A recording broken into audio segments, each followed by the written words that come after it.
I got too much sauce, it's just dripping off. I got too much sauce, it's just dripping off. I got too much sauce, all I do is drip. I'm a movie star, I'ma shoot a clip. Trampoline trap, make birds flip. Basic niggas still on the same shit. I got too much sauce. SwaggNation magazine, baby.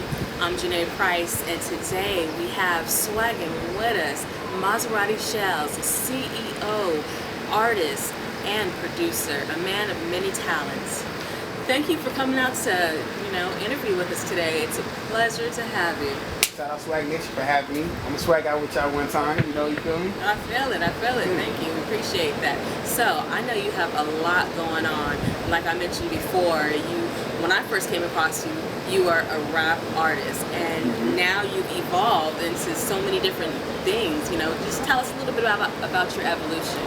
All right, before I start, rest in peace, Nip. I thought it was very important. I wanted to bring this picture because you see, I'm sure we've been doing this, but like people like Nip, Master P, P Diddy, 50 Cent, it's just where the game is at right now. You can't be one-dimensional. You have to be diverse. So when I first came home, I did 8 years in prison straight. So from 2009 to 2017, I was in the pen.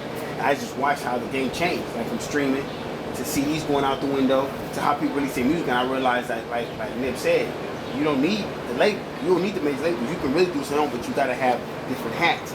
So honestly speaking, when I first got out, nobody wanted to give me no beats. I couldn't get no beats from nobody. Nobody wanted to give me studio time. Like it was a situation where it's like, damn, like people don't want to see me do good. So I already had produced before, but I didn't take it serious. So I started producing more, and then just recording more, just finding different lanes, finding other work to do, other ways to get it, and just honestly I'm not just saying this because we doing this interview. SwaggNation was one of the first people to reach out to me. It was a Bobby's birthday party. I couldn't make it. I was actually in the studio recording, but Bobby's birthday party I was slated to perform. I just couldn't make it, and I felt kind of bad about that. But it's always been a certain group of people that supported me. Well, okay, so you started out with your rap career, and then where did you go from there? Because as I see you evolving, you started producing? Because you said you couldn't get people. I couldn't get beats, so I started producing. I had already produced before, but not at this caliber. So I started producing myself. What happened was, like you said, the evolution was through social media, through just all these different avenues. People started hearing it. People started hearing the sound. So it was like, hey, can I get a beat? Can I get a beat? All right. Can I get a beat? So then that made me say, you know what? Let me kind of split my time and make a beat here, and then like, okay, let me get that to this person, let me get that. And so now I'm emailing beats everywhere, and people, I ain't gonna lie, it ain't me. When people rap on it, they're making it hot. So that means when you rap on my beat, you making it hot, but they showing up like, yeah, Maserati sells it. It was marketing branding. That's how it is. That's what it is, networking, getting your name out there. Exactly. So how did you get up to the level of CEO? I mean, that seemed like a leap.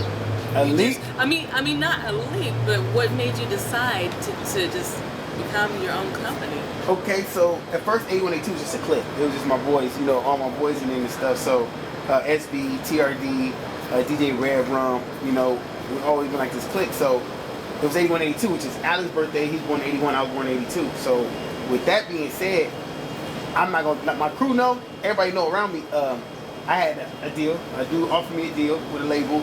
And I was about to sign it, and it was like, it was a 360. It was like a bullshit deal. It was like, basically I'm doing all the work, and they get the credit. And then when they want to change something, they can change something. And I'm like, just do it myself. Like, I just get it out the mud. So I just like, we're going to turn 8182 to 8182 Entertainment. I'm going to run it with my crew, my fam, like everybody in 8182. I know over 10 years. So it's like, why would I give what I work hard for to somebody else when I could just get it with my family, my people that I got out the mud with? So we said, you know what? I think our first group project was We Want All the Smoke. We released that last March. We just got out the mud. So it was just probably like Nip said. I always go back to what Nip said is ownership and equity. I want to own my own. I want to be able to put my people on. I really want to go out and say, okay, this young dude 16, instead of him being in gangs and drugs and stuff, I can sign to my label, put that push behind him. You know what I'm saying? Get him that, because everybody do music now. Everybody want to be an artist. Everybody want to be a producer now. So let's get them that avenue to do that, and it's gonna be better for everybody. True. So that's why. So what's the name of your label?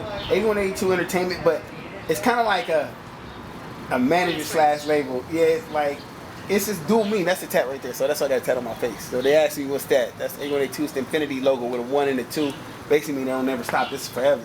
And my apologies, because you did say A1A2 earlier. But it's a click, it's the click, and it's the label. So it's like people are like, it's just branding. It's like marketing and branding. Like, put like this: there's Coca-Cola, right? And there's Diet Coke. You don't know nothing else after that. When you hear Coca-Cola, you think of Coke. So I don't want to confuse people with, oh, my click is A1A2, but the label is So Far Gone Music. Nah, man, it's A1A2 is everything. That's just A1A2 is everything. So are they on the board with you, or that's it's a round table. It's a round table. Okay, so it's all you guys. Yeah, okay. I ain't gonna lie. I get the last say though. I get the last say, but it's a round table. Like we have our disagreements. We don't see eye to eye all the time, but we just take some time back. We don't talk. I be like, I ain't gonna talk to him right now, and we'll come back to the table like, so look, you did this wrong, I did this wrong. I'm tripping because I'm stubborn. I get in my ways quick. Like, you know what? Whatever. Every time I come back, so bro, like we brothers, so. Okay, we'll do it like this and we'll come back and do it. It happens all the time. So, is this what you've always wanted to do? I mean, what type of upbringing did you have? Were you always trying to be out there and be a rap artist? Or, I mean, you know, how did this... I ain't even lie. Like, when I was young, I just wanted to be a gangster. That's it. It happens. I ain't gonna lie. This is California. No, because I come from a good home. Like, my mom got a degree, my cousins got degrees. Like, they all got jobs. They good with. They ain't never been to jail. They ain't never been nothing. I just seen my dad and uncle do stuff. I seen niggas in the hood do stuff. I said, I want to be a gangster. I want to get fast cash. I just want to live like that. Then, you know, like me and TRD, like we from the same hood. So for a while, it was just about Crip. It was about Crip or die. It's like, I'm not, man. So I always rapped, though. I was trash, though. When I was a trash rapper. I was garbage. Hey, you got to start somewhere. You got to. Got it. But once I went to prison, and I used to write 3 songs a day for 8 years straight, 3 songs a day. And I rap for this older cat. And he's like, you can do something. Like, you can really be something. Like, you can really shine if you just take it forward. And he's like, it ain't about your music. It ain't about how good you are. It's not about your exposure. It's all about mostly just the people you keep around you and how serious you take it. If you're willing to not get sleep, if you're willing to go days and days on and keep putting out that content material, then you're going to shine. But if you just think it, it's going to be trash. So that's why I just took it to the next level. That's it. Real talk. And, you know, as you mentioned with our neighborhood Nip here, you know, may he rest in peace. Yeah. Has he motivated you in any way with the passing of him and just things that he was trying to do? Definitely. Like, honestly, with him, it motivated me. I always been in the community work. Like, we did a socks and sweater drive for the homeless in December. I always try to do community work, but with him, it just made me say, you know what? That man laid down his life doing stuff like to buy the shopping mall in your community where you grew up and you was hanging with your homies, to buy that, right. And to give jobs and really to be a pillar and to, like, see how people love him. Like, and not to say I can't be him. I can't. That's that man. Right. I can't be, you know what? I could be me. I could be the best Right. Maserati I can be. So I look at it like, you know what? I'm gonna stop playing with it because I always help people. Like, I always help people, like, man, stop playing. You don't know your calling. God got a calling for you. You just don't know. So I'm like, man, whatever. But then I always help people. I'm like, I got my ways. I got everybody, and no one's perfect. Let me put it like that. Nobody's perfect. But True. with his passing, he told me, like, you know what? You ain't gotta jeopardize your beliefs. You ain't gotta give up the G code to make a change in the community. All you gotta do is be who you are. Let them see you organically, and then you gonna go from there and be bigger than that. So that's it. Hey, and that's a good philosophy to go by. Yeah. So right now, what is your main focus on for your company right now? Honestly, What should we look out for? look out for Stupid Bars 420. On 420, we dropping tours. That's like probably one of my, like, right now. That's like when we do A1 Day 2, we focus. We put our energy into one project.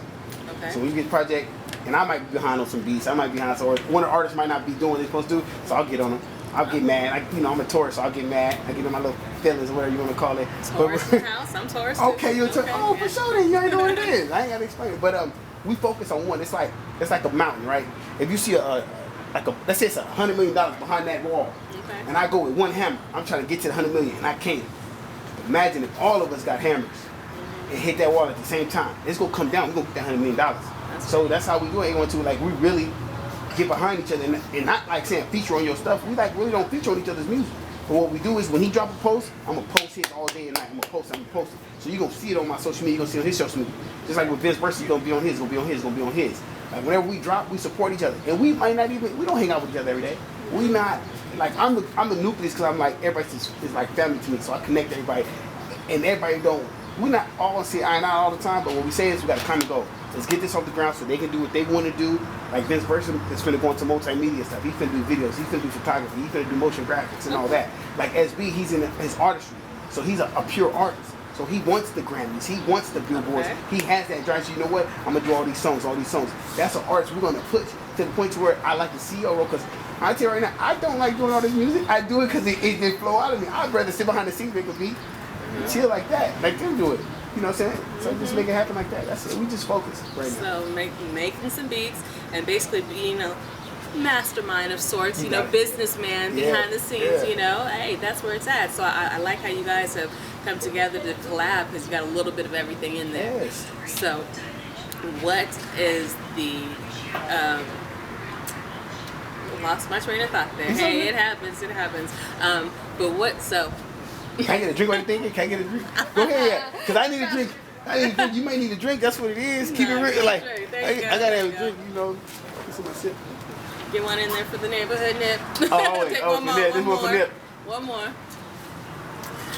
All right. So since you're not going to be, so you're kind of stepping away from the music Right now. aspect as on the microphone right now, yeah. and just focusing on beats. So in the community, you said you were trying to help out, do some stuff in the community. I mean, I think you were doing something today. Yes, I was okay. I was at the NAACP meeting right now today, and they're trying to get a younger core involvement. So right now, a lot of people at NAACP are older, and they're trying to get the youth. So I always go to these meetings. So what we're doing, our first step with that is on June 15th, we're going to celebrate Juneteenth, and we're going to do it at Mount Square Park, and I'm leading up the activities for the younger. So we're going to do music. I'm going to be performing. 8182 is going to perform. I got some other artists that's going to perform, and we're going to have a booth. SwaggNation's going to have a booth. So shout out SwaggNation. I'm trying to tell y'all, we out here with this. Swag easy. But, 8182 gonna have a booth, so I want to bring a different look, you know what I'm saying? And working with the NAACP and with NASIA and all these other nonprofits, I'm trying to get funding to open up the 8182 Resource and Community Center. I found the building I want, you know what I'm saying? It's on Broadway Magnolia, is where we had the NIP thing. It's a big old valley that was closed down. They hadn't used it for 15 years. And I want to start a resource center where kids from grade school all the way to like high school can get all the stuff they're not feeding you in school. They're not telling you about credit. They're not telling you about the economy. They're not telling you about how to own something, how to really open up a bank account, how to really balance that, how to balance your bills, so how you can own something instead of work for somebody for the rest of your life. They're not teaching STEM in school. So I want to have a resource center where they can learn STEM. Now the community center, I also want to get people coming out the pen that go to jail, addicts or whatever, so they can learn real world skills. Like you come home from prison, they ain't taught you nothing. But imagine you can come to the community center and learn how to be a technician, an auto mechanic, electrician, learn how to make an actual decent, competent resume. Yes. Also, you learn how to type. It's little things, you know what I'm saying? I also want to get like 3 or 4 temp services to be in the community center. So like, if you like come home looking like me, everybody judge. You got tattoos, you big. They don't want to hire you. But we got a temp service like, okay, he just came home. Don't even worry about the credit, the background check. We're gonna get him a job doing this. Then when he working, we teach him how. Okay, look, save your money. We're gonna help you get an apartment. We got these apartments that's gonna rent you. They low income. So we trying to basically put a community center right there, smack dead in Anaheim, and try to make it to people say, you know what, this is gonna be beneficial. Because I lived a gang lifestyle. We took away from the community. Now we're gonna try to get back to it. And a lot of people don't understand. Like, it's not like saying we're not gang members. I'm still a gang member.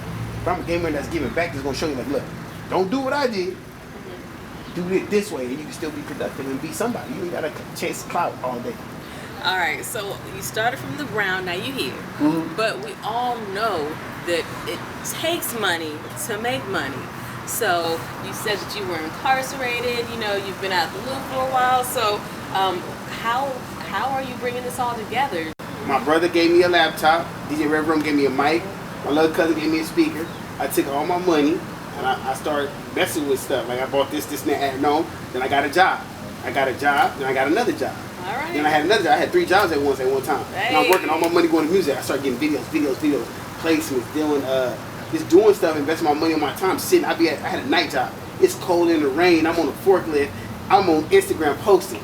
I'm writing songs. I'm like recording in my car. I'm doing everything possible to make sure I got enough content for everybody. I just invested in myself. I took every dollar. So where most people might go out and eat a $60, $80 meal, I'm over here still eating top ramen or cooking, frying fish or frying chicken at my house. I'm cooking at my house, not going out to eat. You know what I'm saying? Sleeping at my mama's floor just to make it happen, because at the same time, if I can't say I want this and I'm not willing to sacrifice for this. It's like the preacher who opened up a church with just 5 people in the congregation and a little hole in the wall. He got to work there. He got to sacrifice for the church. It's like 8182 is my church. I'm going to sacrifice for my church. My artists and my congregation is my family, so I'm going to sacrifice for them. You know what I'm saying? So I just got it out the mud. But I did make a promise to God that I wouldn't do nothing illegal when I got out. So I had the drug money that was already made from prison. Right. So when I got out, I was legit. I did not do nothing. I have done nothing illegal for the last 2 years. All right. Hey, big ups, big ups. That's the longest I've been out, 2 years straight, which would be April 24th would be 2 years. It's the longest I've ever been out since I was 18, 2 years straight. Oh, well, congratulations. Yeah, my mama happy. Yeah, I bet she is. I mean, and let's keep it that way. Let's keep it that way. Oh, definitely. We got too much to lose now. You got too much to lose now. I'm trying to do it big. I'm trying to do it like SwaggNation. Y'all everywhere. And, I'm trying to get 8182 everywhere. Hey, and I believe that you can do it because you sound like you have that mentality. You know what it takes. You got to put all your effort, all of what you got into your heart, soul, mind, and continue to educate yourself. It possession. It really possession. It does. Let me just take this quick minute. It's your team. I got a beautiful team. Like my support team, my homies, all the homies. When I say my homies, my friends, my bros, it's like Vince Versa, SB, DJ Red Room. Like without them, like this day I want to quit. I'm tired of this shit. I text them. We got a group text. I bug them. I got a group text. We not finna text that. I got a group text. Now I'm ready to quit. They're like, oh, just do what makes you good. I'm like, all right. Then the next week, hey, y'all ready to record? So what we gonna do? So my team, I didn't do this by myself. God put people in my life to excel that way. So I never say it myself. I'm just the one that people seem to like. Cause I tell them, oh, y'all gotta do this. They like it. But I always have to have personality. I'm cool. All right. Well, you said you have a project that you're working on right now that we should look out for soon. What was the name of that again? SB's Taurus. It comes on April 20th. I did all the beats. SB's rapping. After that, we got Vince Versa this summer. I do not know what he's calling it because he didn't tell me.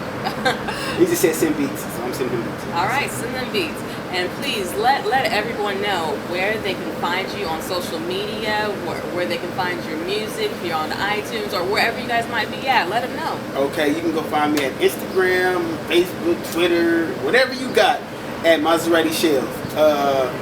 YouTube, like that pit, like put Google Maserati shellz. That's it. You know, you can also find me on SwaggNationMagazine.com. I'm on there, volume 13. Yes. You know, this is going to be the special edition. We'll be on another one. I'm just going to hog up all that. They're going to have to have me on there all the time. But yeah, like any digital platform, put in Maserati shellz. Maserati shellz, it'll pop up. And it's really not about, like I love my music. I would rather people pay attention to my community works. Okay, and what community works are out there that they'll be able to tap into and maybe help out with if that's what they like to do? All of my social media, I update and post right now, NAACP, and the Juneteenth. We're working on some other stuff. We got it coming. And I'll keep everybody. It'll be posted somewhere. It'll be posted on my site. Just follow me. I'm a social media whore. It'll be on there. Okay. All right. Well, if that's what you want them to help you with right now. Yeah, that's just the community. It's just the community. So, I mean, I want to know myself. I'm still trying to figure out how am I going to find your Juneteenth. Are you going to be on Facebook? I'm going to post a flyer on Facebook. I'm going to post a flyer on Facebook. Okay. I'll also be going around personally talking to people. I got other channels. We're going to flood the internet with it. We basically want people to come out and celebrate Juneteenth. If you don't know what Juneteenth is, Juneteenth is basically like Texas, the southern states that got released. The slaves got released last. They didn't even know they were free. And they got, in the Juneteenth, those days, they got released late. Especially me being originally from San Antonio, Texas, and knowing my history, like we were one of the ones, like we were last. So I take that seriously. Anything with the black community, I take it seriously. I'm black, you know what I'm saying? And I love it. I love it. You know what I'm saying? I tell people. So Juneteenth is gonna be at my square park. Juneteenth, my square park, and we good. Yep. All right. Well, it sounds good. I thank you so very much for your time and for sharing all of your information. Again, Maserati shellz. He's provided you with every bit of information where you can locate him online, social media. Please check him out. Right now, I'm going to be checking out with SwaggNationMagazine.com. Check us out.